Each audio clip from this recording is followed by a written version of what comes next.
Well guys, morning.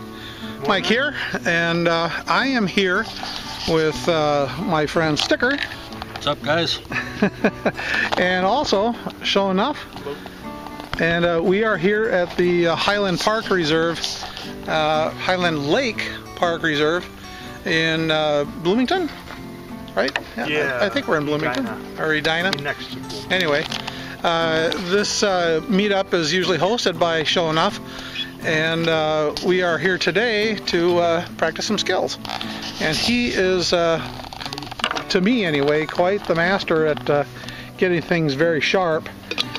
And he has a whetstone here in the 1200 grit range, and he's going to work on this Mora, and then I'm going to give it a try at trying to get my Mora sharpened up. I have struggled with this particular one for some reason. I just can't get an edge on it, and I think Sticker's going to try maybe a little bit more of an edge on his Condor, and see if we can't get that hair popping sharp.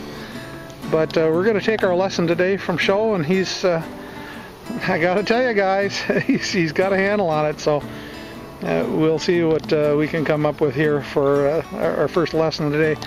So you can film this demo if you want. Yeah, okay. Well, put it on there? Yep. Let me hold on just a second. Sure. So just I want to put out an invitation to you guys to come out to the Highland Park Reserve. You'll have to check the Minnesota section on the BushcraftUSA website to find out the times that Show has posted up, but usually it's Saturdays and Sundays at 10 o'clock. And you can come out and we can practice a ton of skills together. But anyway, he's going to give us a demonstration on sharpening with the stone, so let me get you over to that.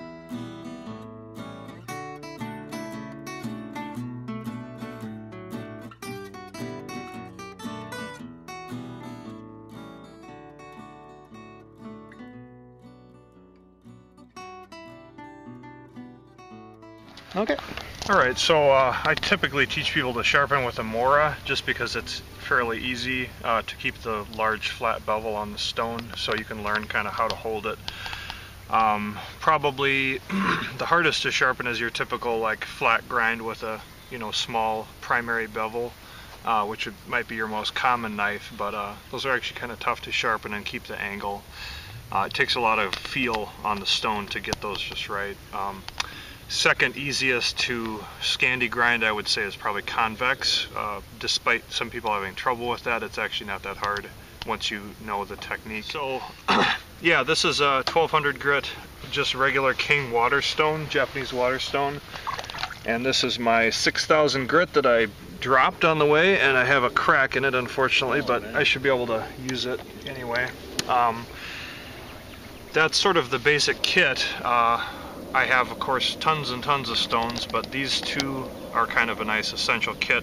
If I would do it over, I would get 1000 grit instead of the 1200, and I also have an 800 that I don't typically use because it's a little too coarse, or coarser than I need.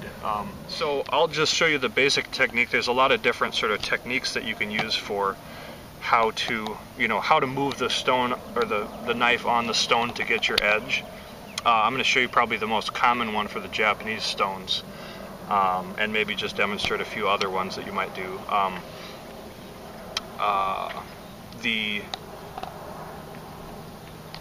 Yeah, I'll just get to it. You want to keep the stone wet while you're using it, and I soak them for like a good 15 minutes before. These were just previously soaking, so they should be fine.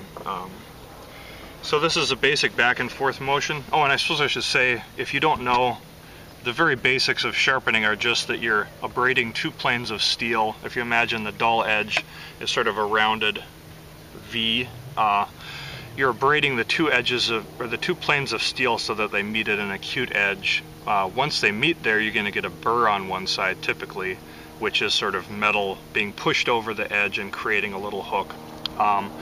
You typically want to then move that back and forth until it breaks off, or break it off intentionally with by cutting some wood, or there's a number of ways to get that burr off. Once that burr is off, you'll have sort of a jagged edge, and then you want to refine that with your finer stones until it's an acute fine edge. So I'll just start off with this simple back and forth motion, and you just want to put your knife on the stone and tilt it up so that the bevel is flat, and you can feel it. It's very easy. It's just basically sticking it there. Your fingers are putting pressure at the very edge of this edge. You don't want them back here because then you're going to tend to rock back. One thing that people do a lot of times when they're sharpening the Scandi grinds at first is they tend to move their pressure back, and it makes this bevel further and further back and more acute. And this bevel is actually fairly acute to begin with. It's about a 10 degree per side bevel on the typical Mora. Yeah, you basically just hold it. I typically do 3 fingers here. You also want to make sure your fingers aren't off of the edge of the knife because it can cut you, but more importantly it will abrade your fingertips, and actually have some little abrasion there. So it'll dig into your fingertip and you'll get a little abraded bleeding area there. So basically it's just back and forth, and I hold it at the angle of this the guard here, because that way I can get all the way to this edge. You also want to put even pressure this way and this way so that you're not abrading like all the way into this side or all the way into this side. So you kind of want to pay attention to your evenness of pressure. You want to pay attention to that you're not rocking it back or too forward, and just keep it steady there and just start abrading. And you can also tell where you're hitting because you see that metal swarf that's on there. So I'm hitting in the middle. Could be because this is actually a factory grind Mora, and sometimes they're a little uneven. And so eventually you'll see it's getting more even on the stone. The other thing you want to do is check it often, because you want to kind of see where you're abrading it. And it's really easy, especially when they're new. You'll see just a very definite scratch pattern that's different from the pattern that was there to begin with. And actually that looks pretty good. You also feel a burr on the other side if you've gotten all the way down. I would suggest if you're beginning, don't try and continue on unless you've got a burr on that one side first, because you're not sure that you've met those 2 bevels yet. So keep working until you do that, and maybe even a little more. I'm feeling a pretty significant burr on this side, and you can tell, if you can see in the light, that scratch pattern is all the way along here, and it's all the way to the edge. Now if I was having trouble seeing that, if I already had a scratch pattern that was similar, I could also draw in here with a permanent marker, and then it would show where I've abraded really clearly, because it would be black where I didn't abrade. As far as using the whole stone, you kind of want to go as far to the edge and as far back as you can, because I'll be wearing this middle part of the stone more. You also find one of the tricks with the Scandis is that if you really do wear your stone a lot, you'll start to get a bit of a convex edge, especially when you go up and hit this sort of, I'll make a trough here and I'll stop at a pretty consistent place. Well, there'll be a little hill there, and when I run into that, it's going to be convexing my edge a bit. So pay attention to your stone being flat, and I typically like to flatten it before I do my last passes, so that I eliminate that for the next stone, because you want the next stone to match. So then once you've basically got a burr on this side and you see that the scratch pattern is all the way along, go ahead and flip it to the other side and do the same thing. So now you'll be putting the burr on the other side, basically flopping the burr over. And again, try to get as close reasonably to this edge as you can. Of course, you don't want to clip it off, and you don't want to fall off the edge here and ruin your edge. At this stage, you can do quite a bit of rework and repair, because this is already the medium stone. If this edge was heavily damaged, I might go for a coarser stone. I could even use this diamond here, but it's really super coarse, to get that bevel established. But for people that are starting out, I really suggest just stick with the 1000 grit and see what you get, because you won't, if you make a mistake on a much coarser grit, you're gonna really like screw up your bevel and you'll have to redo it. So I feel that for people that are just starting out, they're going to spend more time redoing their mistakes on a really coarse stone than they would just spending more time on a medium stone. As you can see here, I've got, again, pretty quickly just that bevel started right there, and it's pretty flat, and I can feel a burr on the whole edge. So now I'm going to go out to my sort of medium spot here and just abrade it, again putting more pressure on this tip end than the handle end. The other thing about holding the knife this way is it is easier to put more pressure on the handle because you have a lot of leverage over here. You don't have any leverage over here. So you got to pay attention to you're using an uneven amount of force. You're exerting more force on here than you are here because you've got to balance the leverage out.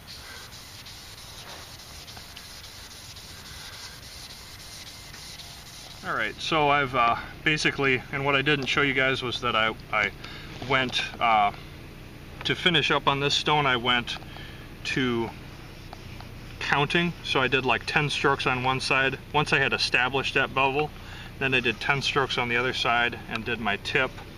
And same thing, and sort of reducing it. So I do 10, 8, 6, 5, 4, 3, 2, 1.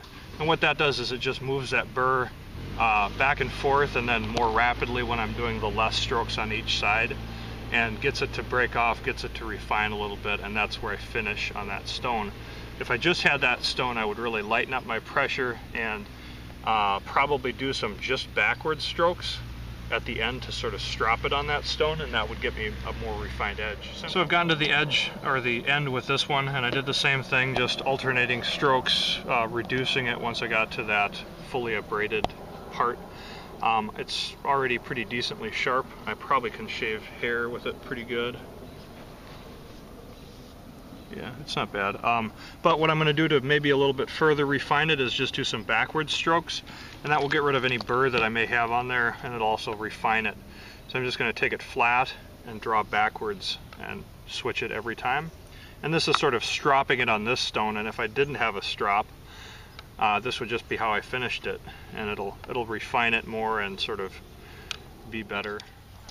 Okay guys, Mike here, and Terry is going to put an edge on his BK14 with Show's pocket kit, and it's working pretty good. I've done the same process under Show's tutelage and got a pretty good edge on my BK14. That knife sure has seen a lot of use, hasn't it? Yeah. Well done. Okay guys, he's got his knife sharp now, so look at that. That'll work. That worked. Good job.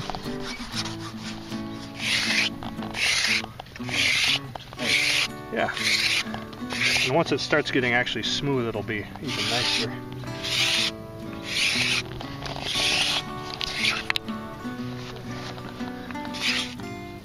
So for the guys watching this video, that scraper is made of Strapping, steel strapping. steel strapping. It's hard to get in this side, but I worked at a steel mill for a little while, and they used it a lot, so there's lots of cast-offs. But yeah, it makes a nice tinder out of any wood that you have that's dry.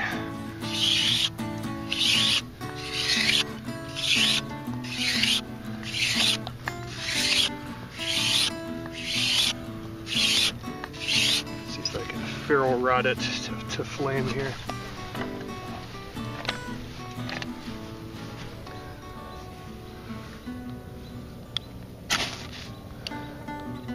There we go. Goes.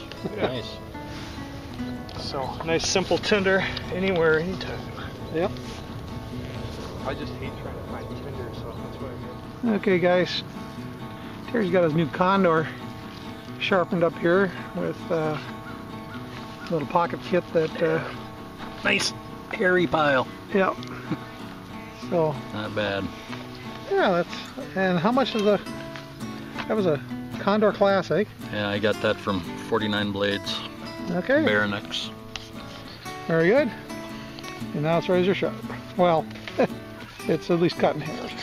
As you're going, and that's giving it this convex sort of edge. And he's already done a pretty good job, so you're just polishing it up. But yeah, and you can kind of hear and tell when it hits that edge. when you have it tilted the right amount. You can also see it. So pretty easy actually to do these. I've got a pretty good burr, so probably went a little too far with the burr, so I'll just have to get rid of that a bit.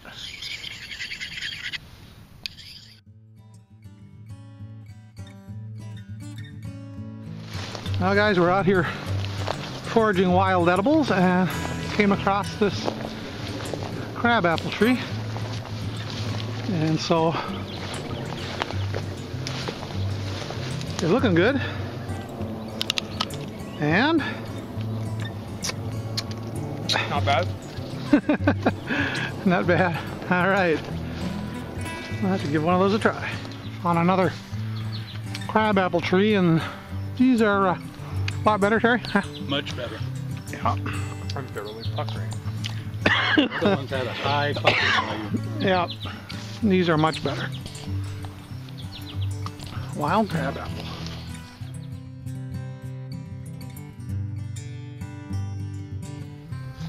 Well guys, Sho and I are out here practicing a little figure 4 setup, and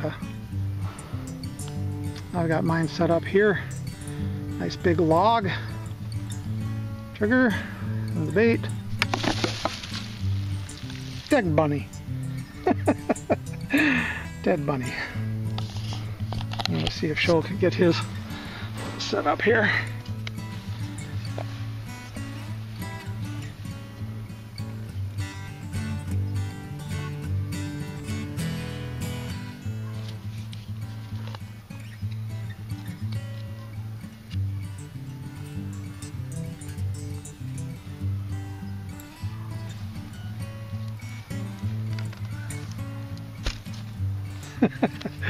Yeah, we're both having about the same issues today.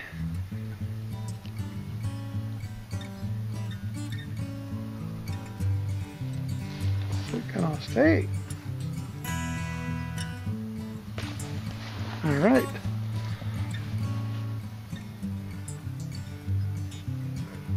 Not quite a touchy trigger there. Wonder if I can work it out a little bit.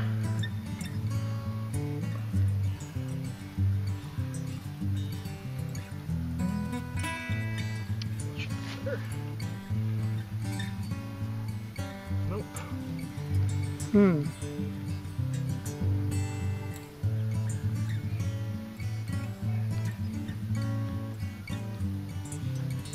I'll cheat. Pretend the rabbit's going from this side. Yes. Hey!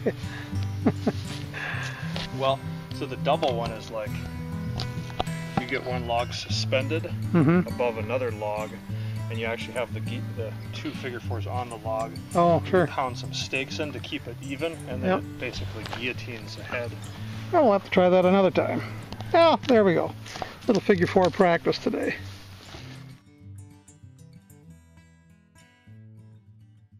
Sharpen it now. Since today has been focused on knife sharpening stuff, we decided to do an experiment in field expedient sharpeners. And so Sho found his sacrificial knife, which is a what?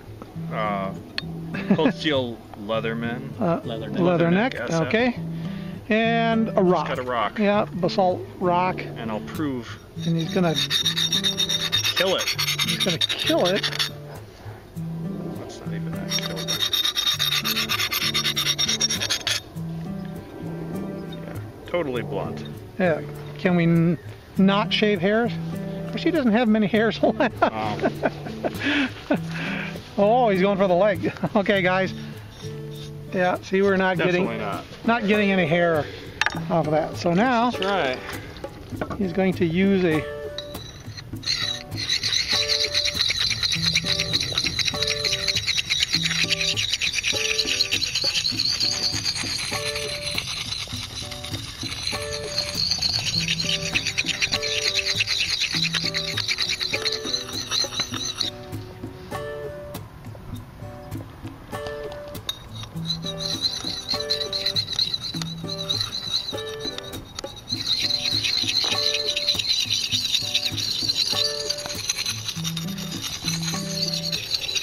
you can see, guys, I haven't stopped the video here. I'm kind of hoping that he can throw an edge on there before we run out of batteries. That's a challenge, huh? Yes. Well, he's actually done it once. It was pretty amazing. He had it shaven hairs on that after sharpening on that rock. I could cheat and use my belt as a strap. Yeah. Field expedient knife sharpening. My belt's in the field. Well, this is true. How we doing? Oh, it's getting there. Yeah. Yeah, just a couple more.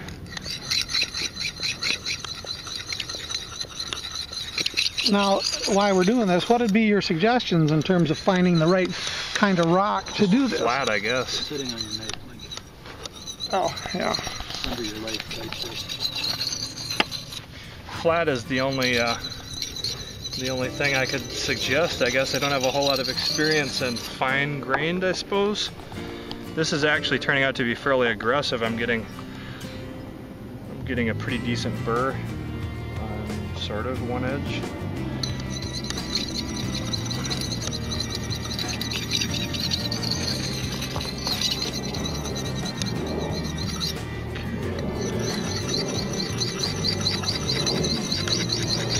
And this is taking a lot of pressure because it's not a very abrasive stone. There we go. Okay. So now I'm gonna, after I've established that edge, same thing, I'll just kind of go back and forth. This slurry of stone is probably helpful. And I'll just go kind of back and forth here to get rid of that burr. Okay. Sharpen it up a bit.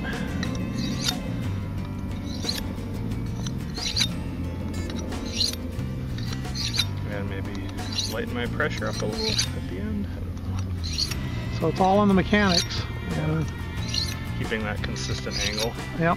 It's kind of hard to do on such an awkward stone, but this one has a decent flat surface, so. Yeah, we dug this out of the trail we were hiking today. Yep. Kind of hoping it might work for us. Okay, we'll try it. Well, let's see what it does for you. Nope. Couple. Let me try it some more. Okay.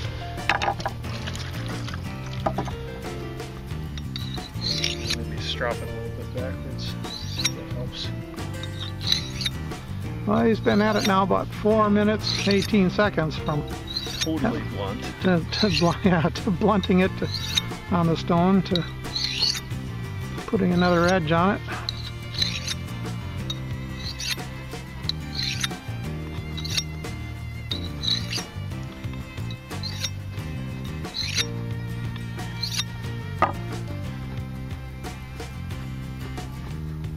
Pretty rough.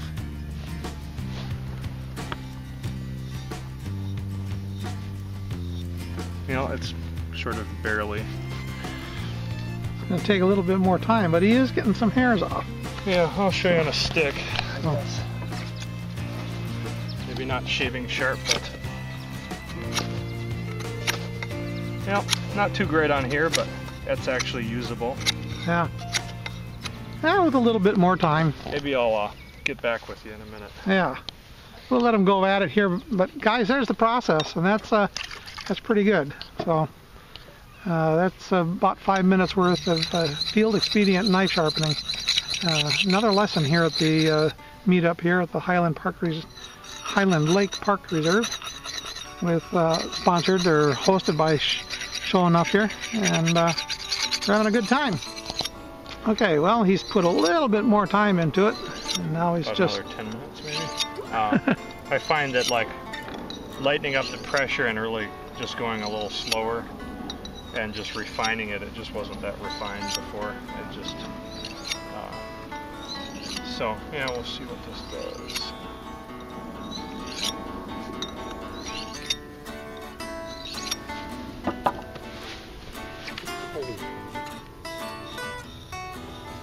look at that, guys. He's eyeballing us and coming this way. Is he?